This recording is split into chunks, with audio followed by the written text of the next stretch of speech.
4차시 몇십 몇 곱하기 몇을 알아볼까요? 두 번째입니다.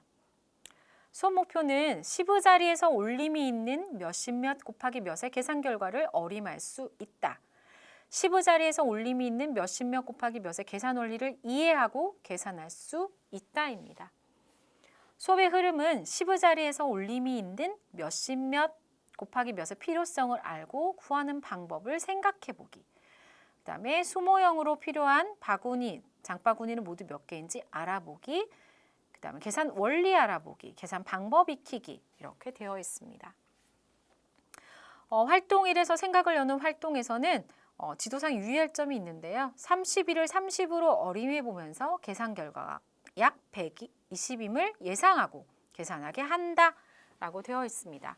그리고 지난 차시에 학습한 부분의 부분곱의 합을 생각하여 32 곱하기 4는 답은 모르겠지만 30따로 2따로 곱할 거야 라고 하는 걸 생각할 수 있도록 한다는 거죠. 수모형으로 32 곱하기 4를 알아보는 활동에서 신모형의 수가 10개가 되면 백모형 1개로 바꾸어 봄으로써 시부 자리에서 올림이 있다는 곱셈의 원리를 스스로 탐구할 수 있도록 한다입니다.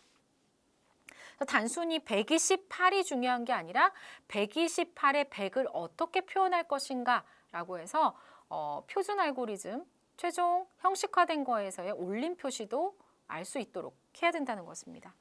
첫 번째는 식을 쓰고 어림하는 것입니다. 그래서 어림할 때는 여기도 올림이 있건 없건 몇십 몇 곱하기 몇을 어림할 수 있도록 하는 주인공이 있습니다. 대충이라고 제가 이름을 지었는데요. 대충아 준비해라고 해서 어림 활동을 하게 하지 않으면 학생들이 문제를 다 답을 풀어놓고 마지막에 거꾸로 0을 치는 경우가 있는데요. 이거는 어림을 하고자 하는 목적에 어긋나는 것이기 때문에 그렇게 하지 않고 정말 어림다운 어림을 할 수 있는 장치를 둬야 되는데 그게 바로 저는 이제 대충이라고 하는 그 장치를 넣은 것입니다. 그래서 학생들이 수모형으로 알아보는데요. 그래서 모델, 그렇죠? 눈으로 보여. 이게 32 곱하기 4야. 그리고 기호 32 곱하기 4 또는 32 더하기 32 더하기 32 더하기 32. 언어로는 32가 4번 있다. 이렇게 32의 4배 이렇게 다양하게 표현할 수 있도록 기회를 주셔야 됩니다. 그 다음에 부분곱의 합이라는 것이죠. 그래서 여기서는 그냥 순서가 없이 묶음 곱하고 낱개 곱하고 하는 활동입니다. 그 다음에 어림한 결과랑 비교해서 대충 120 정도 맞았네 라고 해서 자신이 푸는 과정에서 큰 오류가 없었는지 확인하는 것이죠. 수업의 팁이 두 번째가 있습니다. 몇십 몇 곱하기 몇의 조작 활동을 하면서 계산 원리를 이해하도록 도와주는 활동인데요. 앞에 거랑 동일하죠. 계산 원리가 같기 때문에 오른손으로 곱하고 왼손으로 곱하고 합하면 끝이지 라고 해서 부분곱의 합 또는 절차적인 그 과정까지도 이해할 수 있도록 하는 활동입니다. 그리고 2번에서는 이걸 조금 더 빠르게 형식화하는 방법인데요. 그래서 학생들에게 우리가 금방 했던 것을 다시 한번 명시적으로 표시하면 이렇게 됐던 거지 라고 해서 왼쪽에서는 뭐 시부자를 먼저 곱하고 1자를 나중에 곱해서 더해도 상관없어요. 근데 이제 오른쪽 계산 원리를 알아보는 거에서는 계산 원리를 알아보는 거에서는 이제 편하게 1의 자리부터 계산하자라고 하는 것도 있습니다. 그래서 1의 자리 곱하고 10의 자리 곱해서 합하면 끝이야 라고 해서 계산의 원리고요. 여기서 말하는 128의 1은 10개짜리가 10개가 되면 100이 된다라고 해서 책마다 다른데요. 여기는 그냥 128로 썼지만 어느 곳에서는 이 위에 올림 표시를 하기도 합니다. 그래서 학생들이 검정 교과서이다 보니까 우리 교과서만 사용하는 것이 아니라 다양한 교과서 또는 다양한 문제집을 할 때 여기다 올림 표시를 하기도 하기 때문에 그것까지도 학생들이 이해할 수 있도록 지도하셔야 될 것 같습니다. 문제 3번은 이제 익히기 문제인데요. 여기선 단계형 문제를 내지 않았어요. 왜냐하면 이제 3차시까지 충분히 단계형 문제를 통해서 부분곱의 합이라는 걸 알고 있기 때문에 여기서는 조금 더 익히기, 유창성에 좀 포커스를 두기 위해서 여기선 단계형 문제가 없어지고 바로 표준 알고리즘을 이제 풀 수 있도록 연습할 수 있도록 했습니다. 여기서도 마찬가지로 그냥 풀 수도 있지만 학생들이 조금 더 어려워하는 경우에는 계산 원리를 이해하고 유창한 계산을 도와줄 수 있는 활동, 화살표와 언어적 표현, 그리고 또 비비례적 모델을 연결하여 어림, 자리값, 오류 처치 이런 것들을 이 자리에서 이제 할 수 있도록 해주는 거죠. 힘들어하는 친구들에게 70원이 9번 있대라고 해서 이런 멘트만 던져줘도 이런 힌트만 줘도 학생들이 어림을 할 때 어려워하지 않습니다. 왜냐하면 100이 넘어가는 어림을 할 때 아이들이 굉장히 어려움을 호소하거든요. 그런데 비비례적인 동전으로, 돈으로 하면 아싸 100이 넘어간다, 100원이 넘는다라고 쉽게 생각하는 경우가 있어서 이때는 살짝 비비례적인 모델, 동전으로, 돈으로 생각해 볼까라고 하는 교사의 이런 그 세부적인 조언도, 세부적인 이런 발문도 굉장히 이제 중요한 힌트가 될 수 있습니다. 4번은 개방형 문제인데요. 학생들이 이제 이 블럭을 가지고 개방형 문제, 이 블럭을 가지고 내가 쌓고 싶은 대로 골라서 한 다음에 이제 문제를 해결하는 방법입니다. 그런데 4번 문제도 단순하게 주어진 문제만 푸는 것이 아니라 개방형 문제를 다양하게 활용하는 방법이라고 해서 시간이 좀 더 남거나 또는 우리 반 학생들은 조금 더 사고하는 것을 즐거워해 라고 한다면 심화 활동으로 계산 결과의 배그 자리 숫자를 알려주고 도대체 이 친구는 몇 개를 색칠했을까라고 해서 어림과 함께 어림을 좀 더 융합해가지고 문제를 제시할 수도 있습니다. 추가 활동이라고 말씀을 드렸습니다. 그래서 또는 어림 구간을 주고 뭐 몇백에서 몇백 사이를 했다는데 도대체 이 친구는 몇 개를 색칠했을까라고 해서 심화 문제로 좀 제시할 수도 있습니다. 그래서 칠판의 한 부분에다가 기본 문제 다 푼 사람은 혹시 이렇게 해서 앞자리가 몇백인 걸 한번 풀어볼래요? 라고 해서 이제 다 푼 아이들을 위해서 수준별로 이런 문제를 이제 활용을 더 심화 있게 활용을 할 수도 있습니다. 4차시 수업에 이제 수업에서 어떤 장면들이 펼쳐질까라는 걸 제가 한번 간단하게 찍어봤는데요. 32 곱하기 4는 이런 거겠죠. 32가 4번 있다라고 해서 계산 원리를 충분히 알고 있는가. 그다음 이거는 이제 절차적인 과정입니다. 128이 나왔지만 이렇게 생각할 때와 100이 하나, 10이 2개, 1이 8이구나 라고 해서 이제 올림을 이렇게 새로운 단위로 표시할 때가 다릅니다.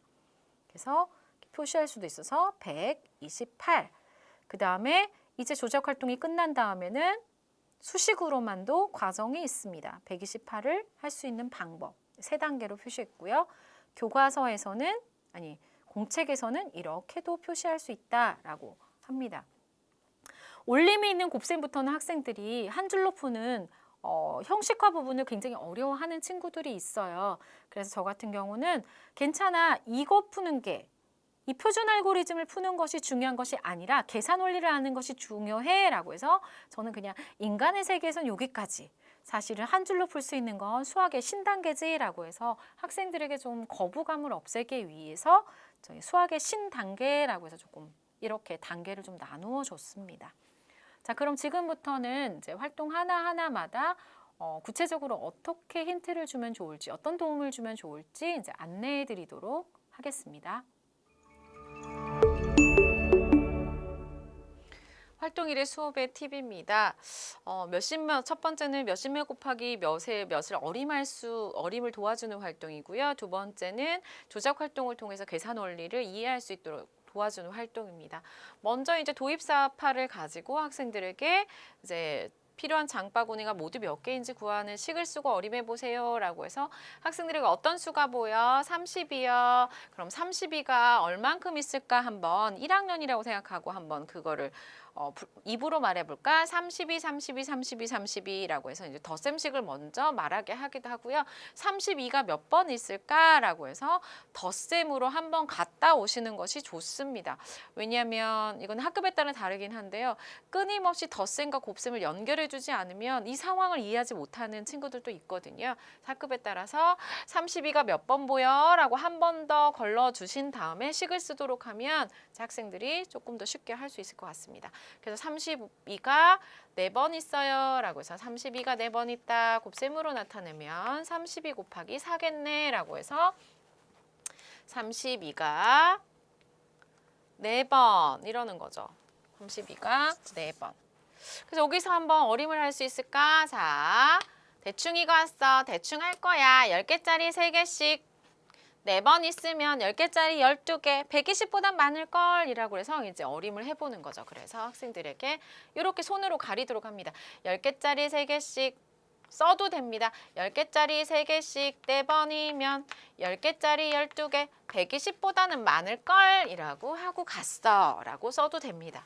그래서 이렇게 하시고요. 그 다음에 32 곱하기 4는 어떻게? 생각을 여는 활동에선 답이 아니고요. 뭐야 여기도 역시 뭐야 낮게 1호자리 곱하고 15자리 곱해서 더하는 거잖아 라고 해서 학생들이 이거 뭐야 똑같잖아 라고 하는 계산 원리가 같음을 발견하는 것이 가장 중요합니다. 그래서 자 이제 수모형으로 알아봐 해가지고 학생들이 만약에 교과서로 하실 선생님들은 2 곱하기 4가 있다는 붙임딱지를 가져오더라도 여기에다가 이렇게 표시하게 합니다. 얘가 이렇게 왔어요. 라서 2라고 반드시 표시해 주셔야 합니다.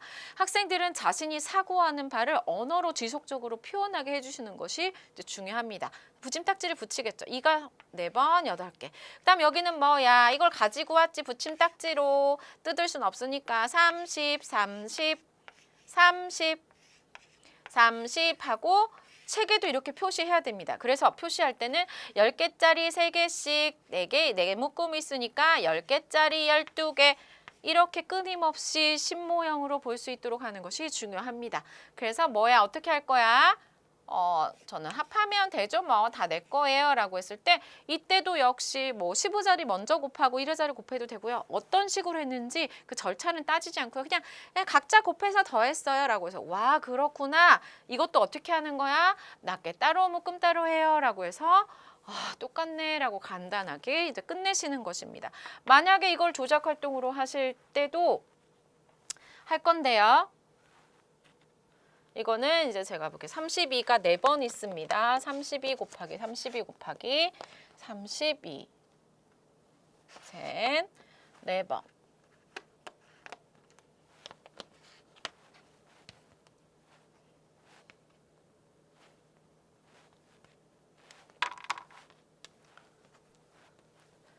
자, 이것도 역시 어떻게 하면 되지? 라고 해서 이제 이렇게 두 개를 이용해서 할 거예요. 라는 거죠.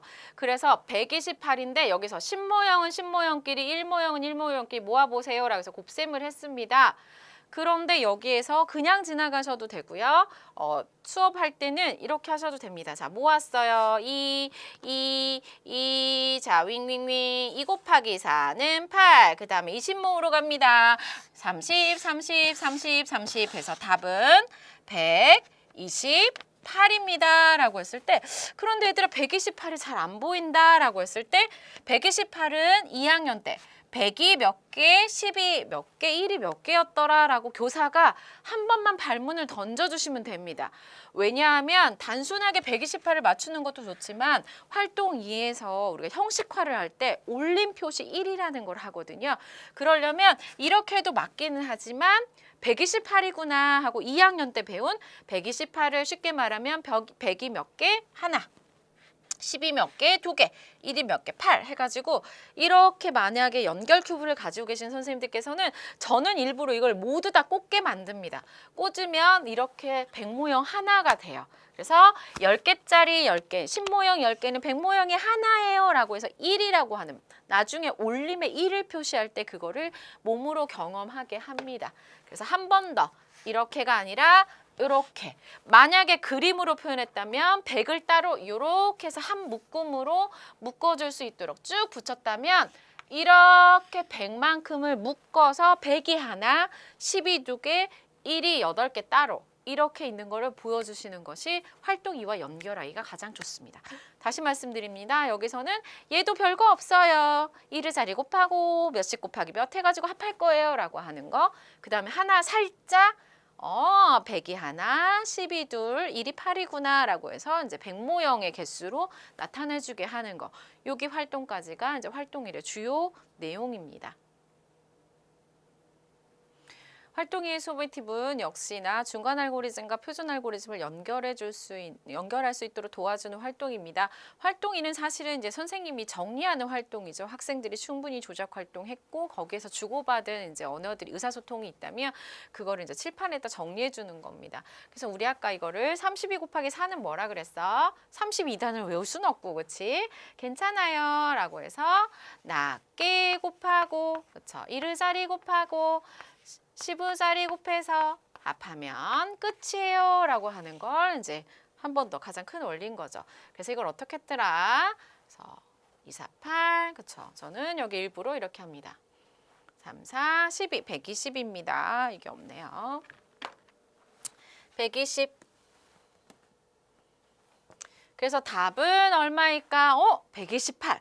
얘도 한 줄로 풀 수 있네. 되게 쉽게 내려올 수 있잖아요. 그래서 이 부분을 쓰게 합니다. 그럼 이것도 지난번처럼 한 줄 풀기로 할 수 있을까라고 하는데요. 다시 중간의 친구들을 위해서 자, 이렇게 풀면 돼요. 나도 이거 그대로 할 거야. 자, 1의자리 곱하면 8. 여기 했어. 그쵸? 8. 그 다음에 10개짜리 3개씩 4개면 10개짜리 12개인데 120이다 라고 해서 이렇게 표시할 수 있는 거. 또 하나, 저는 이제 수학의 신이라고 합니다. 너무 어렵긴 한데 이렇게 풀어가지고 1의자리 곱하고 15자리 10개짜리 신모형 3개씩 4개는 신모형 12개라고 해서 이렇게 풀어도 돼 라고 해서 다시 한번 이 불안해하는 친구들이 있어서 이렇게 연결을 해주기도 합니다. 그럼 학생들은 끊임없이 부분고배학 그리고 형식화 그 다음에 불안해하고 있는 친구들 이게 10개짜리 3개씩 4개가 아니라 3이라고 착각할 수 있는 아이들을 지속적으로 방지를 할 수가 있습니다. 제가 써놓은 이런 과정이죠. 학급에 따라 없을 수도 있지만 저런 경우가 있을 수도 있으니까 학생들을 잘 살펴서 필요에 따라서 활용하시면 좋을 것 같습니다. 활동 3의 소비 팁입니다. 계산 원리를 이해하고 유창하게 계산할 수 있도록 이제 하는 활동인데요. 자, 첫 번째는 무조건 이제 대충이가 옵니다. 그래서 10개짜리 7개씩 9번 있으면 이라고 해서 7, 9, 60, 10개짜리 63개? 그래서 이거보다는 높겠지라고 한번 해봅니다. 그래서 낮게 곱하고 묶음 곱해서 합하면 끝 이렇게 하면 되는 거죠. 여기도 마찬가지로 어림하고 그 다음에 이렇게 표시할 수 있습니다. 그런데 여기서도 만약에 힘든 친구들은 반드시 뭘 시킨다고요? 인말로 시킵니다. 52가 2번 있어. 그래서 낮게 곱하고 묶음 곱해서 합하면 끝이야 라고 해서 한 줄 풀기 시켜도 좋고요. 힘든 친구들은 여기서도 지속적으로 어떻게 시키는 거죠? 여기를 계산 원리를 한번 더. 자, 우리 친구는 이걸 한번 해보자. 낮게 곱하고 묶음 곱해서 합하면 끝. 그래서 이것도 마찬가지로 1구는 9인데 10개짜리 7개씩 9개는 10개짜리 63개라고 해서 여기 보이시죠? 이거 몇십을 곱하는 방법. 이걸 계산 원리 이해할 수 있도록 끝까지 10개짜리 7개씩 9개는 10개짜리 63이라고 해서 2차 시에 기본을 계속적으로 이제 반복할 수 있도록 학생에 따라서 안내해 주시면 좋을 것 같습니다. 이것도 마찬가지로 이제 한 줄 풀기 하는 친구가 있고요. 우리 친구는 계산 원리가 드러나게 이렇게 한번 세 줄로 풀어볼까라고 해서 원리가 드러나게 풀도록 해도 좋고요. 학생에 따라서 다양하게 이제 문제를 해결할 수 있도록 안내해 주시는 것도 이제 좋은 방법인 것 같습니다. 활동사 수업의 팁입니다. 4번 문제는 개방형 문제입니다. 학생들이 자기 주도적으로 문제를 좀 해결할 수 있도록 하는 활동인데요. 그래서 31cm 블록을 쌓으려고 합니다. 쌓고 싶은 블록만큼 더 색칠을 하고 탑의 전체 높이를 구해보세요 라고 해서 이제 올림이 있는 문제를 하기 위해서 31을 4번을 했어요. 그래야지 여기 4번 이상이 되어야지만 이제 올림이 있기 때문이죠. 그래서 하나 칠하는 친구도 있고 2개 칠하는 친구도 있고 3개 칠하는 친구도 있고 이거는 이제 자신의 방법대로 이제 그 개방형 문제로 자기가 해도 됩니다. 그런데 이 문제를 조금 더 심한 문제를 하고 싶으시면 단순한 문제라서 좀 너무 재미가 없다라고 싶으시면 이렇게 할 수 있습니다. 얘들아 어떤 친구가 이거를 높이를 쌓아가지고 탑의 전체 높이를 구했는데 더 쌓고 싶은 걸 해가지고 그 배그 자리가 2로 시작한다는 거야. 결과가 2 뭐뭐라는 거야. 도대체 이 친구는 몇 칸 정도를 쌓았을까라고 해서 계산하지 말고 어림만으로도 알 수 있을까라고 해서 어림만으로도 구할 수 있다 없다.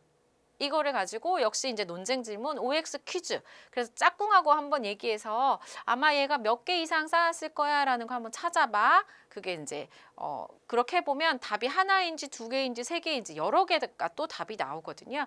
그래서 학생들이 해보면 31 곱하기 이제 설명을 하게 된다면 4 12개 아니고 이거 어림이죠. 그래서 대충 이렇게 해서 올림이 이르 자리에서는 없기 때문에 어림만 해서 찾을 수 있냐고 잠깐만. 그래서 120보다는 높을 거고 여기도 이렇게 해서 여기는 150보다 높을 거고 여기는 이렇게 해서 10개짜리 3개씩 6개면 180보다 높겠지만 더 높이 올라가지 않아. 대충이에요. 그래서 여기서는 10개짜리 3개씩 7개니까 10개짜리 21개 210 정도. 여기는 이렇게 해서 신모형 3개씩 8개면 신모형 24개라고 해서 이렇게 어림만으로 3, 9, 27. 그래서 학생들이 어림만으로도 찾았어 라고 해서 아마 7칸, 8칸, 9칸 이 중에서 할 거야 라고 얘기해 보는 거죠. 그럼 선생님들이 이제 짝꿍하고 얘기를 다 하게 한 다음에 자, 답은 하나인가요? 아니요, 2개예요. 그렇죠. 7개를 쌓았을 수도 있고 8개를 쌓았을 수도 있고 9개를 쌓았을 수도 있죠 라고 하는 거죠. 그리고 혹시 어림이 틀렸는지 또 계산을 해볼 수도 있고요.